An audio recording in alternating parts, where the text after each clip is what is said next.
गांव की एक आम सी सुबह, राशन की लाइन, घर आए मेहमान, बच्चों की शरारत, बाजार की चाउमीन और फिर एक दुख भरी खबर।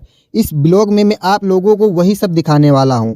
तो चलो शुरू करते हैं शुरू से। आज की सुबह बिल्कुल आम सी थी। मैं घर पर बैठा था, तभी संदीप भैया आए और बोले, राशन बट रहा है, चलो लेकर आते हैं। मैंने झट से बोरी उठाई, राशन काट लिया और बाबा को बैठाकर निकल पड़े राशन लेने। लेकिन वहां जाकर पता चला, ना तो लाइट है ना तो यहाँ पे सर्वर। आज राशन मिलना मुश्किल ही लग रहा था। मेहमान आने वाले थे तो मैं बिना टाइम गंवाए घर वापस लौट आया। घर आया तो देखा दादी और मम्मी घर के बाहर बैठी थी। तभी कार्तिक, टिंकल और राधिका आ गए और ये सब अपनी लाल लाल जीभ हमें दिखाने लगे, लाल परी खाकर। मैं भी कहाँ पीछे रहने वाला था, मैं भी बच्चा बन गया। फिर आती हैं हमारी बुआ जी। बुआ जी के आते ही हमारे परिवार की सारी चाचियाँ इकट्ठा हो गई। अब इन लोगों के बीच में मैं बैठकर क्या ही बातें करता, तो मैं थोड़ा दूर होके बैठ गया और सबकी बातें सुनता रहा। थोड़ी देर बाद आते हैं हमारे मामा जी और मामी जी और उनके छोटे छोटे बच्चे। इतने क्यूट थे कि मन खुश हो गया। वैसे मैं आपको बता दूं, ये मेरे वाइफ के मामा जी हैं, इसीलिए मैं भी इन्हें मामा जी और मामी जी ही बोलता हूँ। घर पर मेहमान थे और आज हमारे गांव की बाजार भी थी, तो मैं पहुंच गया बाजार।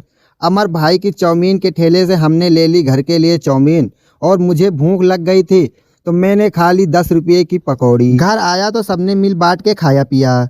उसके बाद हमारे मामा जी का और मामी जी का हो गया था अपने घर जाने का समय, तो मामी जी और मामा जी निकल लिए घर के लिए। मामा जी चले गए तो मैंने देखा खुशबू दरवाजे के पास खड़ी है, तो मैंने उससे मजाक में कहा, क्या हुआ मामा जी चले गए तो रो रही हो क्या? सब हंसी खुशी चल ही रहा था कि तभी रमेश भैया आए और एक दुख भरी खबर लेकर। गांव के बलई दादा का देहांत हो गया था। मैं भी अंतिम संस्कार में पहुंचा।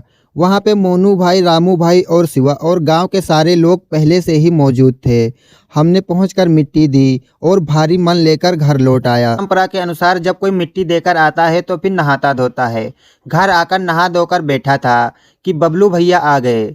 सूरत में हम लोगों ने साथ में काम किया है। रिश्ते में हमारे मौसी जी के लड़के हैं, पर दिल से बड़े भाई हैं। काफी देर तक बात हुई, फिर वो चले गए। शाम को संदीप भैया और सनी मिले। चौराहे पे हमने गर्मा गर्म स्प्रिंग रोल खाया और मुझे लेना था चौराहे से थोड़ा सामान, तो हमने ले लिया सामान और वापस घर आ गए। घर आया तो देखा मेरा गोलू मोलू ऋषि सो चुका था। आज का दिन कुछ हंसी लेकर आया, कुछ यादें लेकर और कुछ खामोशी भी दे गया। तो दोस्तों, आज का मेरा ब्लॉग बस यहीं तक था। मिलते हैं अगले ब्लॉग में, तब तक के लिए राम राम।